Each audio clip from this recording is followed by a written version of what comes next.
तुमचा आमचा पत्ता तुकोबाराने सांगितलं, आम्ही वैकुंठवासी, आपण वैकुंठातून आलोय. आता वैकुंठ या शब्दाचा अर्थ लक्षात ठेवा, नाहीतर गावामध्ये अलीकडे स्मशानभूमी निर्माण झालेल्या आहेत आणि त्या स्मशानभूमीला आम्ही सोज्वळ नाव दिले वैकुंठ धाम. पण त्या वैकुंठाचा आणि त्या स्मशानभूमीचा काडी मात्र संबंध नाही. कुठल्या महाभागाने नाव ठेवले त्या स्मशानभूमीला मला कळत नाही. कारण वैकुंठाचा अर्थ लक्षात घ्या, वय म्हणजे नाही आणि कुंठ म्हणजे दुःख. ज्या अवस्थेमध्ये दुःखाचा लवलेश राहत नाही अशा अवस्थेला वैकुंठ अवस्था म्हटलेलं आहे. म्हणून तुकोबारायांचं जाणं देहासहित वैकुंठाला जाणं दाखवले. देहासहित कोण मरत नाही, मरण वेगळं आणि वैकुंठ वेगळं आहे. वैकुंठ म्हणजे देहातच उपभोगाला आणता येणारी गोष्ट आहे, ते म्हणजे वैकुंठ अवस्था. ज्या वेळेला आमच्या चित्ताची अवस्था परम असते त्या अवस्थेला परमात्मा म्हणतात. परमात्मा इकडे तिकडे हुडकायची गरज नाही. आत्म्याच्या परम अवस्थेला परमात्मा म्हणतात. आमचं झाले असं, हरवला एका ठिकाणी तो आणि हुडकतो दुसऱ्या ठिकाणी आम्ही. एक म्हातारी होती, झोपडीच्या बाहेर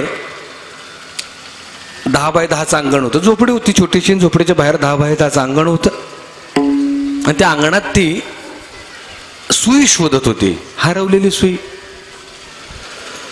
तास झालं, 2 तास झालं, सुई काय सापडेना. 3-4 तरुण लांबून पाहत होते, म्हातारी काहीतरी शोधते. ते चौघे तरुण आजीकडे आले, म्हणले आजीबाई काय शोधताय तुम्ही? ते म्हणाले बाबा रे सुई शोधते. ते चौघं म्हणाले आम्ही शोधू लागू का? म्हातारी म्हणाले ठीक आहे. मग ती 4 आणि ही म्हातारी 5वी अशी 5 जण झोपडीच्या अंगणामध्ये सुई शोधत होते. 1 तास झालं, 2 तास झालं, 3 तास झालं, 4 तास झालं, सुई काय सापडे ना. अंगण बघितलं तर 10 बाय 10चं, पण सुई सापडे ना. एका तरुणानं विचारलं, म्हणले म्हातारे खरं सांग सुई हरवल्या कुठं? म्हातारी म्हणली झोपडीत. कुठं हरवली? झोपडीत. आणि शोधते कुठं? म्हणले तुला काय अक्कल आहे का? हरवले झोपडीतून बाहेर हुडकायला लावली, तुला कळतं का काय?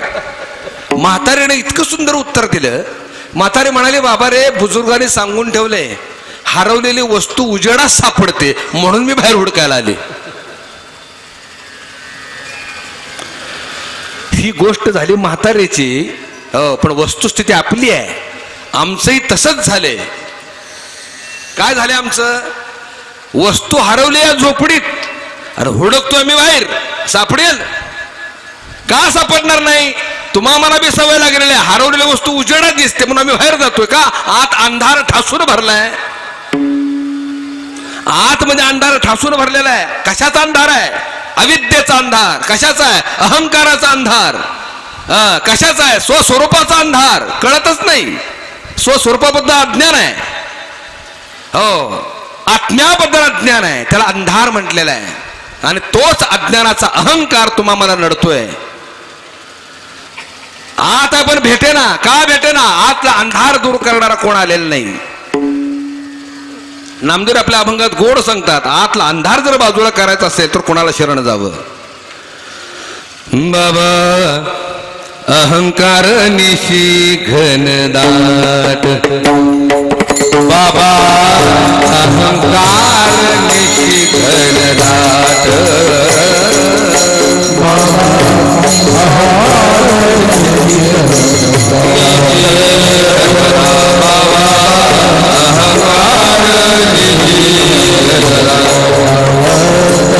गुरु वचने फुटली पहाट, गुरु वचने फुटली पहाट, गुरु वचने फुटली पहाट.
घनदाट.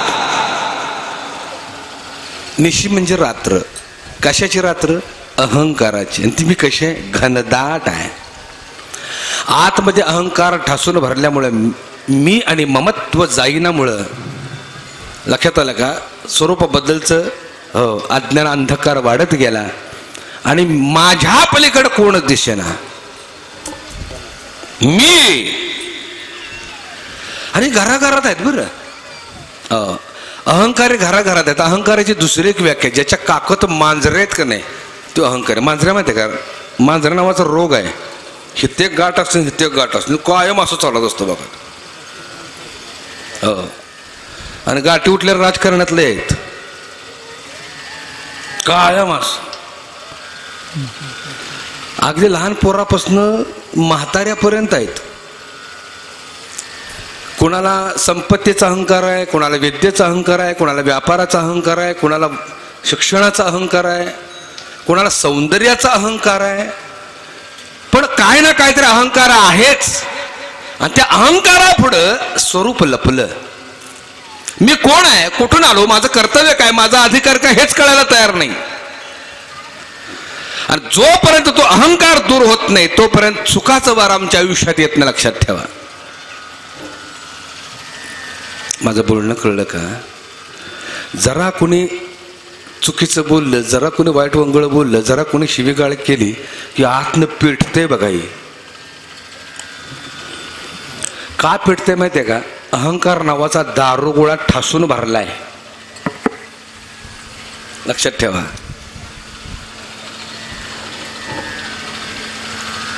काडीच पिठाचं गुल माहित आहे? त्याला गुलच म्हणता ना तुम्ही? हा, काडीच पिठाचं गुल असतं. ते गुल दारुगोळ्याच्या साठ्याच्या घरात जर जाऊन पडलं तर केवढा मोठा स्फोट होतो. असतं एवढं गुल. हो, पण स्फोट का होतो माहिती आहे का? त्या घरामध्ये दारुगोळा साठवून ठेवलेला आहे. तसा दुसरा एखादा सहज बोलून जातो, त्या बोललेलं ते लक्षात बी राहत नाही त्याच्या. पण आम्ही एवढं ध्यानात ठेवतो, आतलं स्फोटच होतो आमचा. का? अहंकार नावाचा दारुगोळा आम्ही साठवून ठेवलेला आहे. भूमिका लक्षात घ्या. मग काय करायला पाहिजे? याला काय करायला पाहिजे? दुसरं एक उदाहरण देतो. रिकामी बादली आडास सोडली, ती भरून कधी येईल? वैभव दादा, कधी भरून येईल? पाणी असेल तरच ना. आणि पाणी नसल्यावर जशी गेली तशी मोकळीवर. तसं अहंकारच जर नसेल, दुसऱ्याने केलेली शिवेगाळ, दुसऱ्याने केलेला अपमान जसा आलाय तसाच परत जाणार आहे. संबंधच राहत नाही पेटायचा. आणि म्हणून अहंकार विरहित जर जगायचं असेल तर अंतःकरण आमचं गंगेसारखं स्वच्छ पाहिजे. जैसे गंगा वाहे तैसे ज्याचे मन, भगवंत जाण त्याचे जवळी. अलग लक्षात. पाण्यावर काठीनं ओढलेला रेघोट, लांबडी काठी घेतली, शांत पाण्यावर अशी रेग मारली. हो, त्या पाण्यावर रेग किती वर्ष राहते? निमिषात. पुढं ओढेपर्यंत मागं मिठत येते ते. ज्याचं अंतःकरण गंगेसारखं आहे, कुठलाच ओरखडा उठत नाही, कुठलाच. आणि म्हणून अहंकार विरहित जगता आलं पाहिजे. अहंकार नावाचा अंधार गेला पाहिजे. तो अंधार घालवणारा कोण आहे तर आमच्या आयुष्यात कोण आहे तर सद्गुरू आहे. हा. आणि सद्गुरू काय करतात? सद्गुरू काय करतात? भक्ती आणि ज्ञानाच्या संयोगानं भगवंताचं स्वरूप तुम्हाला लक्षात आणून देतात. आता कीर्तनाला सुरुवात करतो.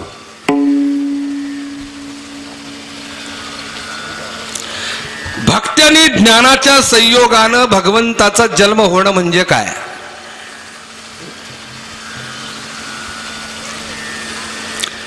भगवान श्रीकृष्णाचा जन्म कुणाच्या पोटी झाला? आता संवादात्मक बोलूया बरं. हा, म्हणजे तुम्हाला कळतेही, मला कळेल. तुम्हाला कथा माहित आहे, कृष्ण कथा माहित आहे, सगळ्या गोष्टी माहित आहेत. भगवंताचा जन्म कुणाच्या पोटी झाला? कृष्णाचा जन्म कुणाच्या पोटी झाला? देवकी आणि वसुदेव. बरोबर. अध्यात्मामध्ये देवकी म्हणजे भक्ती आणि वसुदेव म्हणजे ज्ञान. भक्ती आणि ज्ञानाच्या संयोगानं देव जन्माला येतो. कुठं जन्माला आला? कुठं आला जन्माला? कारागृहात. हे काय आहे? हे काय आहे? तुम्ही आम्ही कुठं आहे? कारागृहातच आहे. आकाशी झेप घेरे पाखरा, आकाशी झेप घेरे पाखरा, सोडी सोन्याचा पिंजरा, सोडी सोन्याचा पिंजरा,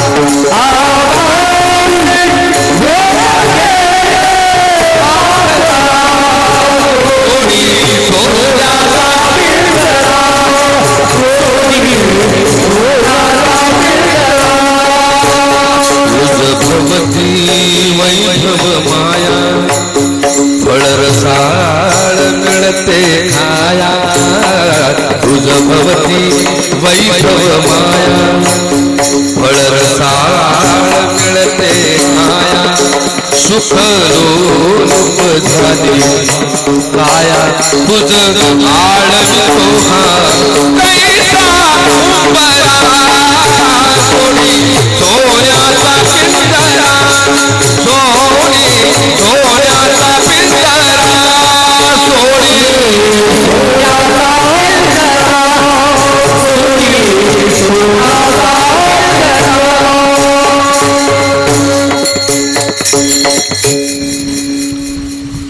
भक्ती आणि ज्ञानाच्या संयोगानं भगवंत जन्माला येतात. ते कुठे येतात? कारागृहात, म्हणजे या मनुष्य देहातच जन्माला येतात. मी नेहमी सांगत असतो, भगवंताचा अवतार होत नाही, भगवंत अवतार घेत नाही, तर भगवंताचं अवतरण होत. वाट बघू नका, देव अवतार घेईल. तुम्ही ज्ञानी मंडळी आहात सगळी, लक्षात ठेवा. आणि मी जे सांगतोय ते परखड सांगतोय, आणि मी नेहमी थोडंसं विद्रोहानं बोलत असतो, परंपरेच्या म्हणजे पठडीच्या विरोधात बोलत असतो. जे वास्तवातच नाही, जे अनाकलनीय आहे, जे घडणारच नाही, त्या गोष्टी कशाला पटवून सांगायच्या? घडणार आहेत का काय गोष्टी?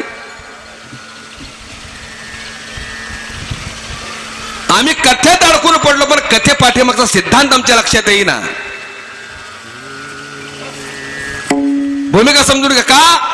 अर्थे लोपली पुराणे, नाश केला शब्द ज्ञाने. पोपटासारखं बोलून आम्ही मातीत घातलं सगळ्यांना. आणि आम्ही बी ऐकत गेलो ऐकत गेलो ऐकत गेलो, पण खरं कोण शोधायलाच तयार नाही. तर आमच्या डोक्यात बघा 2 श्लोक पाठ आहेत. यदा यदा हि धर्मश्च ग्लानिर्भवति भारत अभ्युत्थानमधर्मश्च तदात्मानं सृजाम्यहं परित्राणाय साधूना विनाशाय च दुष्कृतां धर्म संस्थापनार्थाय संभवामि युगे युगे. आता आईची शपथ घेऊन सांगतो, ह्या 2 श्लोकापलीकडे मला एक बी पाठ नाही. तुम्ही म्हणाल महाराज काय संस्कृत झोडताय हो तुम्ही? नाही, एवढं 2च पाठ आहेत मला. का? हे 2 लहानपणापासून माझ्या कानावर हॅमर करण्यात आलेले आहेत. ते जेव्हा जेव्हा धर्मावर संकट येईल त्या वेळेला मी अवतार घेईन, जेव्हा जेव्हा साधू संतांची निंदा होईल छळ होईल त्यावेळेला मी अवतार घेईन. किती वर्ष झालं अवतार घेतोय बाबा तू? किती वर्ष वाट बघायची त्याची? कधी लिहिलंय हे? 5000 वर्षापूर्वी. 5000 वर्षापूर्वी लिहिलेला, अजून तो अवतारच घेना. का? तेच कळलं नाही. आम्ही वाटच बघतोय. एक गोष्ट लक्षात ठेवा, साधू संतांची निंदा होईल छळ होईल धर्मावर संकट येईल त्यावेळेला मी अवतार घेईन, याचा अर्थ असा त्यावेळेला छळ होत असावा.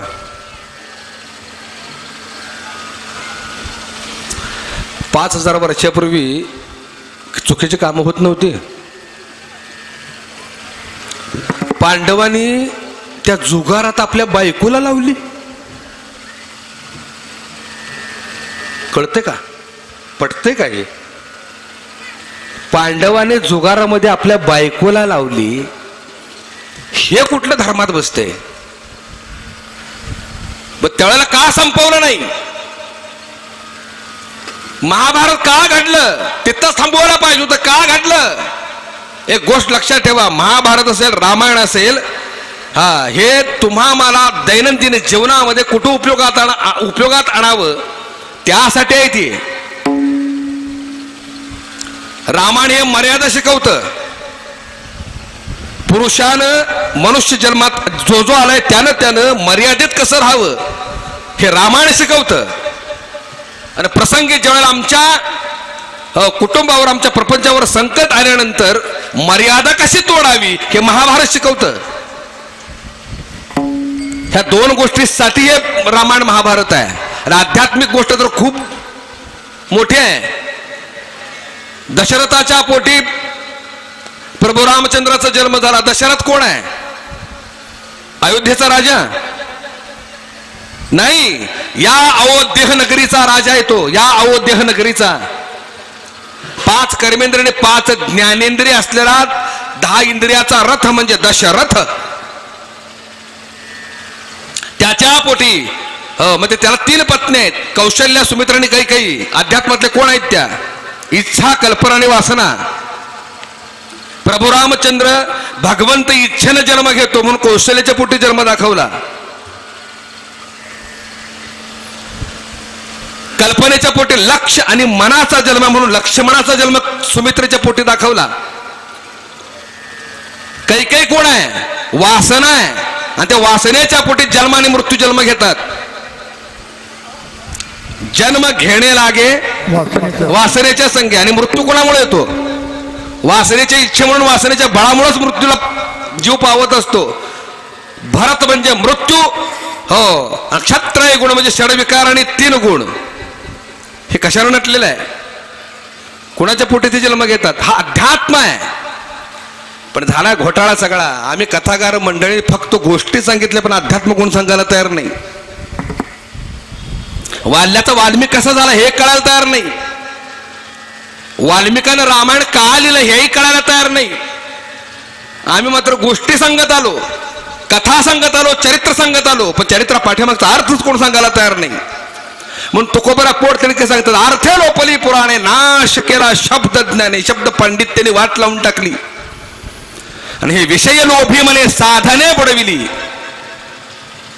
परमार्थ बघा, ही विषय लोभी आहे सगळी. आणि या सगळ्या मंडळी परमार्थ नावाचं साधनच बुडवून टाकलं. खरा आत्माराम कोण सांगायला तयार नाही, खरा कृष्ण कोण सांगायला तयार नाही.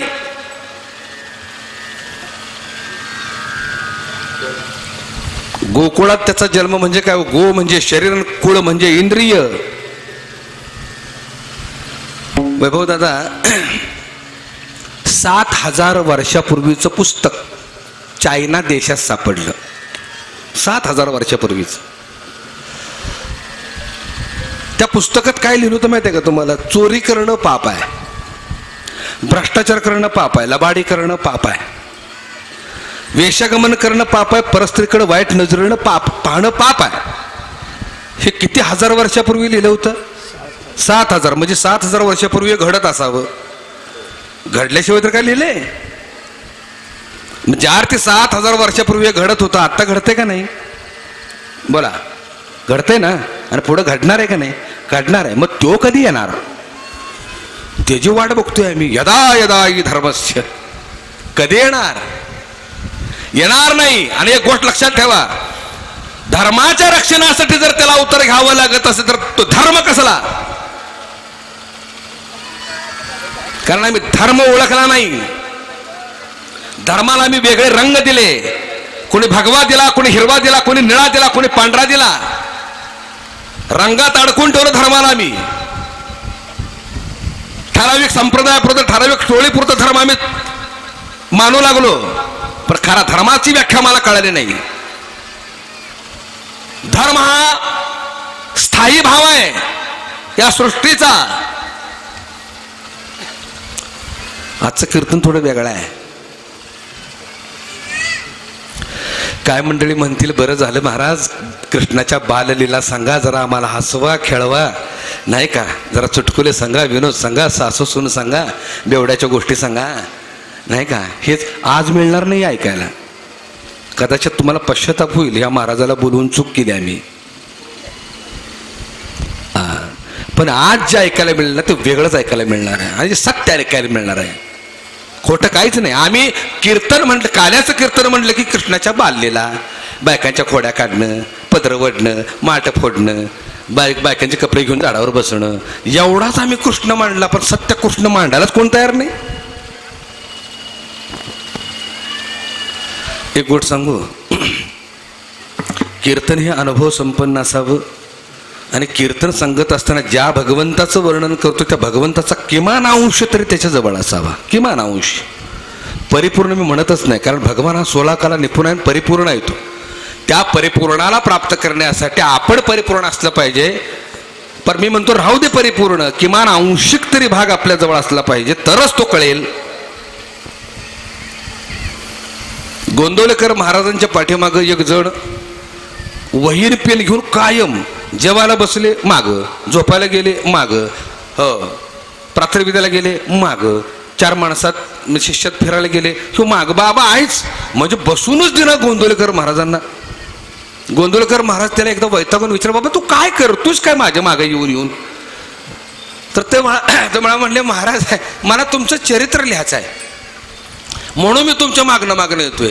गोंदवलेकर महाराजांनी एका वाक्यात त्याला गप्प बसवला, बाबा रे संतांचं चरित्र लिहायला आधी संत व्हावं लागतं. तसं भगवंताच्या लीलेचं वर्णन करत असताना किमान अंशिक भगवंताचा अंश आपल्या अंगी बांधला पाहिजे, तरच त्याचं वर्णन करता येईल, नाहीतर येणार नाही. आम्ही गोष्टीतून कप्पा टप्पातच रमलो, कळलं नाही आम्हाला. धर्माच्या रक्षणासाठी त्याला जर अवतार घ्यावं लागेल, धर्म आमचा तकलावतोय, धर्म आमचा फालतोय हे मानावं लागेल. कारण धर्म आपलं रक्षण करण्यासाठी स्वयंसिद्ध आहे. काय तो धर्म? जैसे उदय असताच्या प्रमाणे न चालता सूर्याचे चालणे, तैसे नैष्कर्म्यता जाणे कर्मीची सता. बघा, सूर्याचं उगवणं मावळणं आहे का नाही, जैसे उदय असताचे प्रमाणे न चालता सूर्याचे चालणे. काही न करता सूर्य उगवतोय मावळतोय, बरोबर आहे. आणि त्याच्यामध्ये ज्ञानोबाने सांगताना सांगत त्याच्यामध्ये नैष्कर्म्यता कशी आहे बघा. त्याच्या उगवण्यानं सृष्टी प्रफुल्लित होते, त्याच्या उगवण्यानं हरित क्रांती होते, त्याच्या उगवण्यानं सर्व जग घरातून बाहेर पडतं, पशुपक्षी घरट्यातून बाहेर पडतात, गुरढोरं गोट्यातून बाहेर पडतात, दिनचर्या करतात. तो मावळला की पुन्हा आपापल्या घरी येतात, दिवे लागतात, विश्रांती घेतात, त्याच्या भरवशावर सगळं घर सोडतात. सकाळी तो उगवला की पुन्हा सुरू. हा सृष्टीचा कार्यभागच चालू आहे ना. कधीपासून चालू आहे? कधीपासून? या पृथ्वीच्याच जन्माला 400 अब्ज वर्ष झाली. किती अब्ज वर्ष झाली? 400 अब्ज वर्ष झाली या पृथ्वीच्या जन्माला. बरे, पृथ्वी कोणाच्या पोटात नाली? पृथ्वी कोणाच्या पोटात नाली? अहो, सूर्याचाच एक लचका आहे पृथ्वी म्हणजे. सूर्याचाच एक लचका आहे ही पृथ्वी म्हणजे सूर्याचाच एक अंश असलेली पृथ्वी. आणि तो सूर्य त्या पृथ्वीला सांभाळतोय. काय झालं?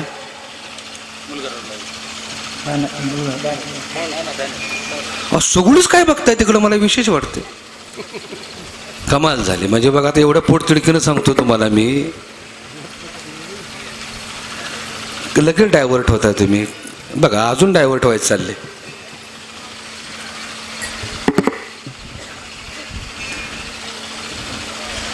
आम्हाला 1 सेकंद एकाग्र होता येत नाही. तो कधी कळणार? कधी कळणार तो आम्हाला? हे आमचं दुर्दैव आहे. तासन तास दिवस ध्यानाला बसणारे योगी आहेत, तरी बी त्यांना कळालं नाही. योगी या दुर्लभ. आणि आम्ही 2 तासाच्या कीर्तनातनं त्याला प्राप्त करायला निघालोय. आणि 2 तासात आम्हाला 1 सेकंद एकाग्र होता येईना. तो कधी कळणार? विठाल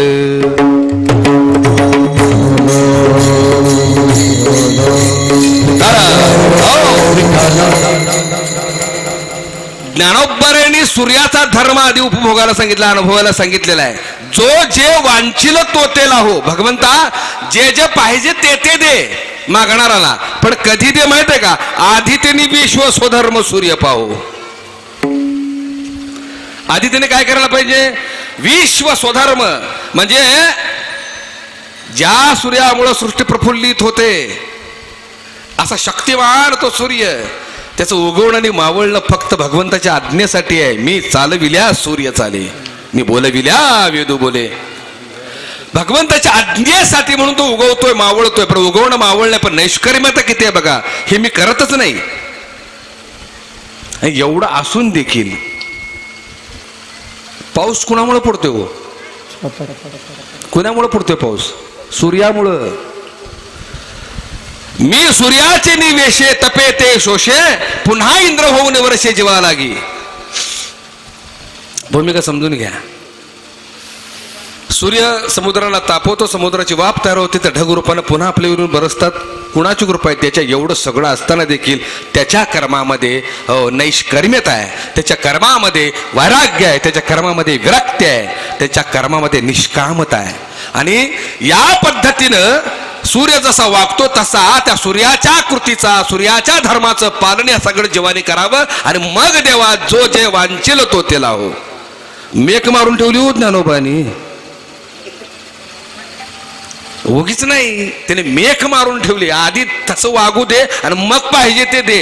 आम्ही बी इतकं दूधखोळ आहे, आम्हाला वाटतं ज्ञानोबाने सांगितले पाहिजे ते दे. बसा जुळे घेऊन.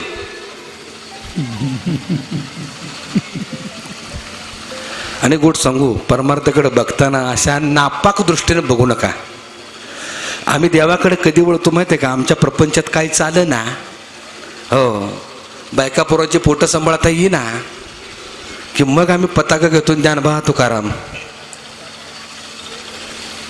भगवंताने अर्जुनाला जो उपदेश केला ना कुरुक्षेत्रावरती, असं नाही सांगितलं अर्जुना, हो, कुरुक्षेत्राच्या कोपऱ्यावरती जाऊन समाधी लावून बस, तुला लागल ते देतो, नाही म्हटले देव.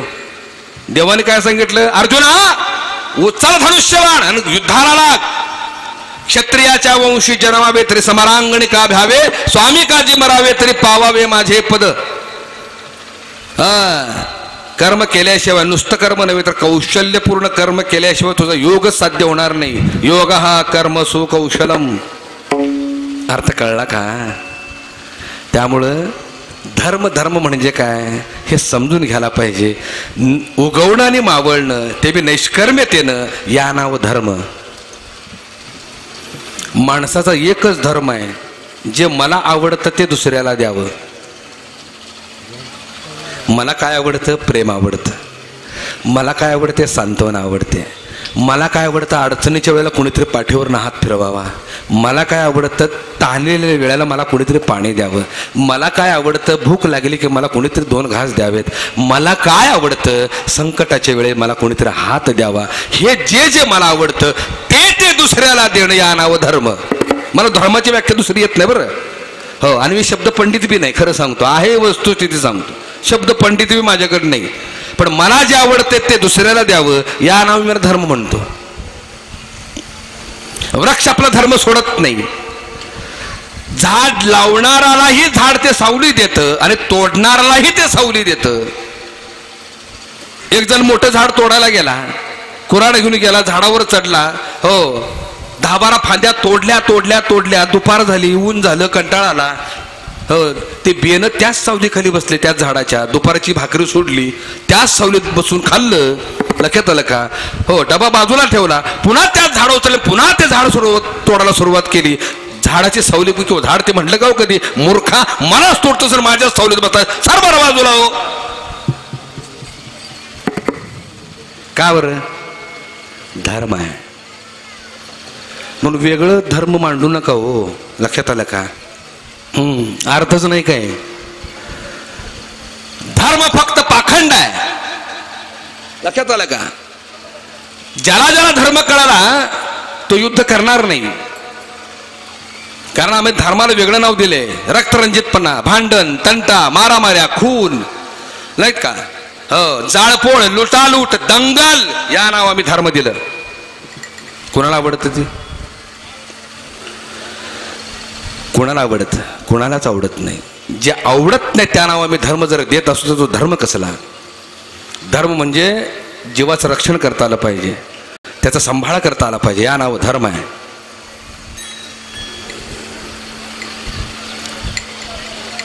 एक छोटासा दृष्टांत सांगतो. एक मोठं शहर होतं पाथरीसारखं, सगळे राहत होते, हिंदू मुस्लिम. हॅलो हॅलो बोलू नका बाबा, हॅलो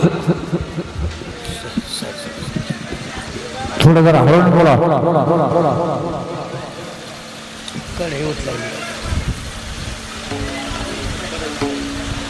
न उचलता, आपलं न बोलता उचला. शाबाश. इकडे लक्ष द्या. आता पाथरीसारखं मोठं शहर होतं आणि त्यात सगळेच राहत होते, हिंदू राहत होते, मुस्लिम, शीख, ईसाई सगळे राहत होते. ईसाई म्हणजे ख्रिश्चन. आणि काय झालं, म्होरक्याने ठरवलं, म्होरक्याने चला म्हणले सगळ्यांनी एकत्र राहावं म्हणून आपण एक वास्तू बांधू. काय बांधूया?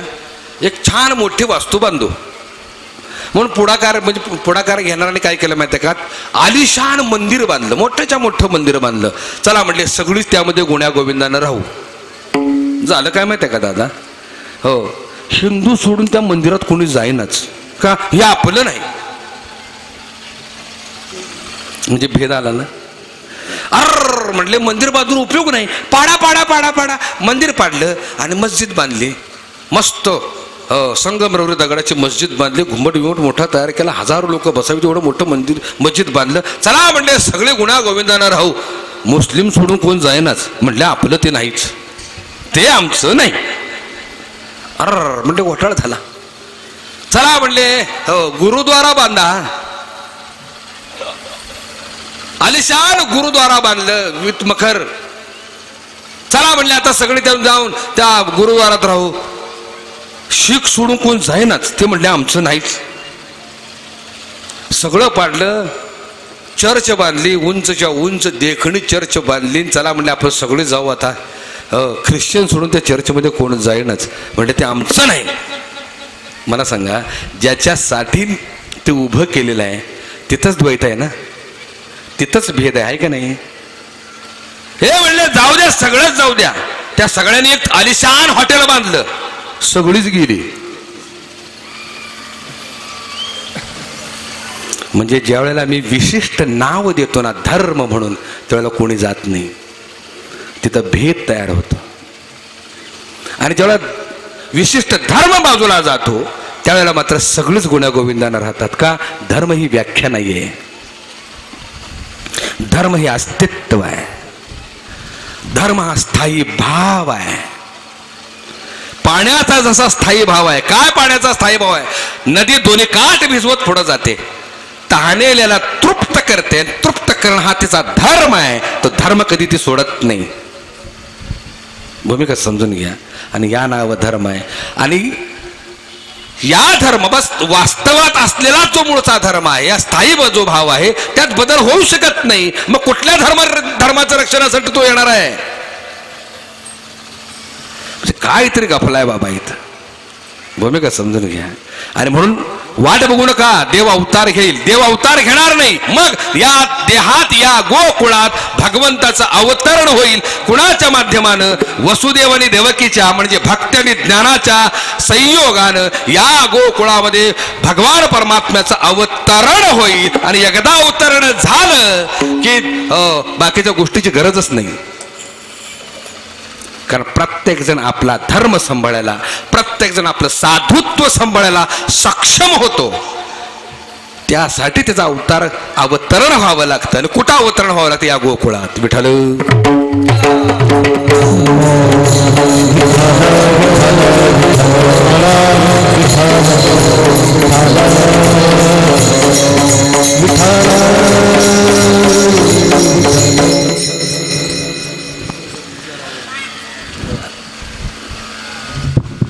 भगवान श्रीकृष्णाचा जन्म झाला. अर्धवून झोपली का काय उपलीकडं? पेंगाय लागली सगळी. बरोबरच आहे. आध्यात्मिक कीर्तनात झोप येतेच.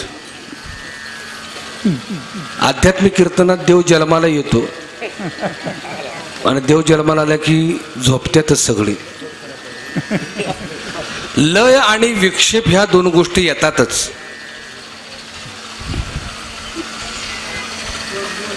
त्यामुळे झोपले अर्ध्याहून पलीकडं. वसुदेवाने देवकीला बंदीशाळेत बंद करून ठेवलं कंसानं आणि त्यांच्या पोटी संतान जन्माला आल्याबरोबर मला कळवा यासाठी कंसानं राक्षसांची नेमणूक केली. राक्षस डोळ्यात तेल घालून जागी. पहिलं मूल झालं वसुदेव देवकीला. सगळी राक्षस पळाली कंसाकडं. कंसा अरे झालंय. कंस आला, त्या बालकाच्या पायाला धरलं, घर घर फिरवलं, शेळेवर आपटलं, निघून गेला. दुसरा होईपर्यंत सगळी राक्षस जागी डोळ्यात तेल घालून. दुसऱ्याला मारलं. तिसरा होईपर्यंत जागी, तिसरं मारलं. चौथं होईपर्यंत जागी, चौथं मारलं. 6 मारली, 7वं गुप्त झालं तरी सगळे राक्षस जागी. 8व्या वेळेला भगवान श्रीकृष्ण जन्माला आले, राक्षस झोपली. नाही कळलं.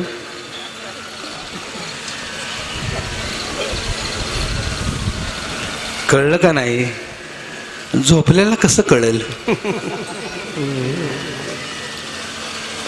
आध्यात्मिक कीर्तनामध्ये देव जन्माला येतो त्यावेळेला झोपतो कोण? मोठ्यानं बोला. हाय का? राक्षस बी म्हणायला तयार नाहीत. झोपू नका.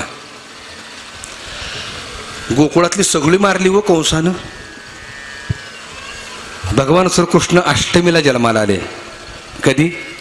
अष्टमीला. आणि 6 दिवस झाले होते. कंसानं पुन्हा पण मांडला की गोकुळात म्हणले एक जण वाढते, त्याला संपवायला कोण कोण येते सांगा. दरबार भरवला कंसानं. त्या बालकाला मारण्यासाठी कोण येते? सगळ्यांनी हात वर केले, पण त्यात आणखीन एक होती. तिनं हात वर केला आणि मोठ्या आवाजात म्हटली, मी मारते. काय तिचं नाव? मोठ्यानं बोला. काय तिचं नाव? पुतणा. तुम्हाला माहित आहे? मला कशाला बोलवले? पुतणा. पुत म्हणजे पवित्र, ना म्हणजे नाही. जे पवित्र नाही अशी ती पुतणा. कोण आहे नंतर सांगेन. शेवटी अष्टमीला भगवंताचा जन्म का सांगितला नंतर सांगेन. 6व्या दिवशी ती मारायला गेली, नंतर सांगेन आकड्याचं गणित. मी म्हणले मी कृष्णाला मारते म्हणून तिने काय केलं माहिती का? आपल्या स्तनाला लावलं विष. सुंदर स्त्रीचं रूप धारण केलं आणि यशोदेकडे गेली आणि यशोदेला लढीवाळपणाने नाटकी बोलायला लागली. काय ग बाई यशोदा मैया, असं कुठं असतो का? तुला पुत्र संतान झालं मला सांगितलं बी नाहीस. मैत्रिणीला विसरलीच वाटतं. आता यशोदा राणी तिच्या हजारो मैत्रिणी ती म्हणली असेल बाई कोणतरी. का ग बाई आली होतीस? काय नाही ग, तुझ्या पोटी पुत्र जन्माला आले, मला त्याला बघायचं होतं. कुठं कधी दाखवणार? यशोदा म्हणली आज झोपले, बघ जा बघ जा शेजघरात. तिला बी तेच पाहिजे होतं. शेजघरात गेली, पाळण्यावर पडदा टाकला होता, पडदा बाजूला केला आणि क्रूर नजरेनं कृष्णाकडे बघितलं. मी म्हटले तुला संपवते आता. भीती घातली. तिला वाटली हे लहान आहे, घाबरल. तिच्याकडे देवाने बघितलं आणि इतकं सुंदर स्मित हास्य केलं. अगं वेडे, तू मला मारायला आलीस. कृष्ण तत्वाचं आणखीन एक वैशिष्ट्य सांगतो. ह्या विश्वामध्ये सगळी जन्माला आलीत, पण ते रडत जन्माला आलीत. एकच तत्व जन्माला असं आलेलं आहे, ते हसत जन्माला आलेलं आहे. हसत का जन्माला आलं? बघा, जन्मच एक नकारात्मक आहे. पाप पुण्य करुणी जन्मा येतो प्राणी. आणि जन्माला येण्याचं मूळ कारण तुकोबाराने सांगताना सांगितले, जन्माचे ते मूळ पाहिले शोधून दुःखाशी कारण जन्म घ्यावा. म्हणजे जन्माची सुरुवातच आमची दुःखापासून आहे. हे प्रत्येकाला माहित आहे, म्हणून आम्ही प्रत्येक जण रडत येतो. एकच तत्व असं जन्माला ते हसत आलं. चुकून जर आपल्यातलं पोरग एखादं हसत आलं तर हॉस्पिटलमध्ये बाळंतीण झाले आणि ते पोरग रडण्याऐवजी हा हा हा हा करत असं जर हसत आलं काय होईल? नर्स पळून जाईल, ती जाईल, आई बी पळून जाईल. का? बसतच नाही तत्वात. प्रतीक आहे. भगवान श्रीकृष्णाचा जन्म प्रतिकूल परिस्थितीत झाला, हसत जन्माला आले. बंदिशाळेत झाला, हसत जन्माला आले. भावंड मारली, हसत ऍक्सेप्ट केलं. 6व्या दिवशी पुतळा मारायला आली. सगळं म्हणजे विरोध विरोध दुःख दुःखच आहे. पण त्यांनी एकच संदेश देऊन गेलेत, कसल्याही प्रतिकूल परिस्थितीमध्ये आपलं हास्य सोडू नका. प्रतिकूल परिस्थितीला सामोरे जा, ते बी आनंदानं सामोरे जा. इतर देवांच्या हातात शस्त्र आहे, पण भगवंताच्या हातात फक्त बासरी आहे. संगीताची धून अखंड कानी ठेवा आणि त्या धून मध्ये आपलं जीवन जगा. दुःख येतानी जात. हा संदेश देणारा तत्व म्हणजे भगवान श्रीकृष्ण आहे. स्मित हास्य केलं आणि पुतणीकडे बघितलं. बाई ग, तू मला मारायला आलीस आणि विष घालून मारणार का मला? अभ्यास केलायस का? विष कोणी निर्माण केले? हे विष कोणी निर्माण केले? अगं वेडे, मी केले. महादेवाला सुद्धा मीच नाचायला लावलाय. विष विष घेतलं ना, कोणी घेतलं? महादेवानेच घेतलं विष. ते प्राशन केलं अहंकार तत्वामुळं. अरे जमतंय का नाही, ना तर आणा मी घेतो. घेतलं, लागले उड्या मारायला, तांडव करायला लागले. दाह विजवण्यासाठी बरेच प्रयत्न केले. वासुकेला बोलवली का? शीतल आहे. गंगेला बोलवली का? थंड आहे. चंद्राला बोलवला का? शीतल आहे. नाही का? म्हणजे तू दाह शांत करण्यासाठी अनेक प्रयोग केले, पण दाह शांत होईना. शेवटी त्याच परमात्म्याच्या नामस्मरणानं शंभोला शांती प्राप्त झाली. हरावं लागलं, लीन व्हावं लागलं, शरणागत व्हावं लागलं. तेव्हा कुठं त्याच्या भगवंताच्या नामानं त्या महादेवाला शांती मिळाली. तेव्हापासून गजर सुरू झाला, हर हर. सुदैवानं भगवंताच शंभू महादेवाचंच मंदिर आहे शेजारी. ते बसले बघा आत. सगळं केलं, सत्तेचा वापर केला, विभूत्या सत्तेत आणल्या, पण दाह काय शांत झाला नाही. शेवटी आत्मस्वरूपात गेल्यावर लक्षात आलं, हा दाह जो सगळा हा देहाला आहे, आपल्याला नाही. आत्मस्वरूपात गेल्यानंतर ऑटोमॅटिक हा शरीराचा दाह थांबला, अहंकार मावळला आणि देह संपवून स्वरूप स्थितीत जाऊन राहिले. म्हणजे पिंड रूपानं आत्मलिंग जे आहे ना, ते आत्मस्वरूपाचं प्रतीक आहे. आणि म्हणून महादेवाची मंदिरं मोठी असतात, चौकटे बारके असतात. का बरं? आत बसलेला आहे ना जो हारलेला, आत बसलेला ना, तो काय म्हणतो माहिती का? बाबा रे, मी करून करून भागलोय. नाही का? सगळं झालंय म्हणले, माझं सगळी जिरलेली आहे, मी आत्मस्वरूपात हारून बसलोय. माझ्या भेटीला यायचं असेल तर वाकून आत या. ताट आला की टेंगुळ आलंच म्हणून समजा. कळलं का? हे प्रतीक आहे. अगं महादेवासारख्या देवाला सुद्धा ते विष पचवता आलं नाही, कारण ते मी निर्माण केले आणि माझ्या नामस्मरणाने त्याचा दाह शांत झाला. तू बया मला मारायला आलीस. बरं म्हणले, ठीक आहे. तिला काय माहित हो? अविद्या. तिने काय केलं? उचललं, स्थानाला लावलं. भगवंताने विष पिऊन टाकलं, दूधही पिऊन टाकलं. हळूहळू रक्त ओढायला सुरुवात केली. रक्त संपलं. हळूहळू पंचप्राण ओढायला सुरुवात केले. मग मात्र ढकलायला लागली. जाईल का ती? ढकलायला लागली.